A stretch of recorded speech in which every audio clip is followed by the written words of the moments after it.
I have students come up to me all the time after taking a semester in philosophy.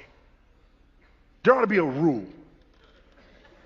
You should not be able to talk about philosophy unless you've had more than a semester of philosophy. If you haven't had any, that's fine. Talk away. But if you've had a semester, you are messed up. You'd be better off just not taking it at all. And they'll come up and they'll say things to me, and they've thought these things out. And I'm on the campus to talk about these issues and dealing with apologetics, and they want to catch me alone and ask me these questions, and they look at me and they say, I just wanted to ask you that if you believe in a God that is omnipotent and omnibenevolent, then how do you reconcile the issue of theodicy? To which I respond, took a semester of philosophy, right? Well, yes, how did you know? Because if you hadn't, you'd have just said, listen, God's so powerful and so good, how come bad stuff happens?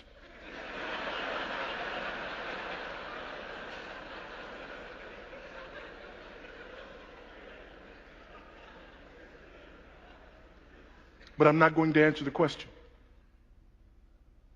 until you ask it correctly. I worked on that all week. What do you mean ask it correctly? You're not asking the question properly. What do you mean ask the question properly? It's my question. You can't tell me how to ask my question. I will answer your question when you ask it properly. How do I ask it properly? Here's how you ask that question properly. You look me in my eyes and you ask me this. How on earth can a holy and righteous God know what I did and thought and said on yesterday and not kill me in my sleep last night? You ask it that way and we can talk. But until you ask the question that way, you don't understand the issue. Until you ask the question that way, you believe the problem is out there. Until you ask the question that way, you believe that there are somehow some individuals who in and of themselves deserve something other than the wrath of Almighty God. Until you ask me the question that way, until you flip the script and ask the question this way and say, why is it that we are here today? Why has he not consumed and devoured each and every one of us? Why, oh God, does your judgment and your wrath tarry? When you ask it that way, you understand the issue. When you ask it the other way, you believe in the supremacy of man. How dare God not employ his power on behalf of almighty man? You flip the question around, you believe in the supremacy of Christ. How dare I steal his air? Because the last breath I took, I borrowed it from him. And I'm never going to give it back. When you borrow something and never give it back, you're stealing.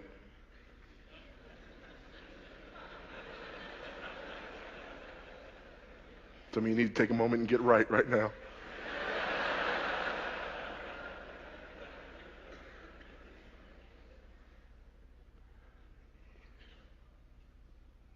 The problem is me.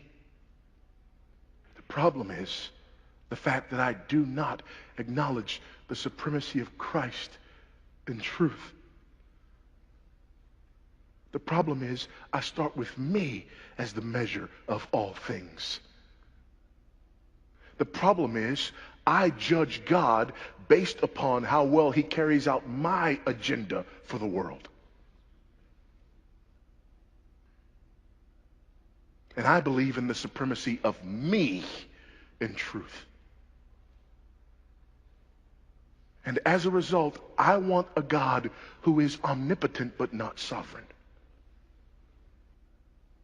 If I have a God who is omnipotent but not sovereign, I can wield his power. But if my God is both omnipotent and sovereign, I am at his mercy.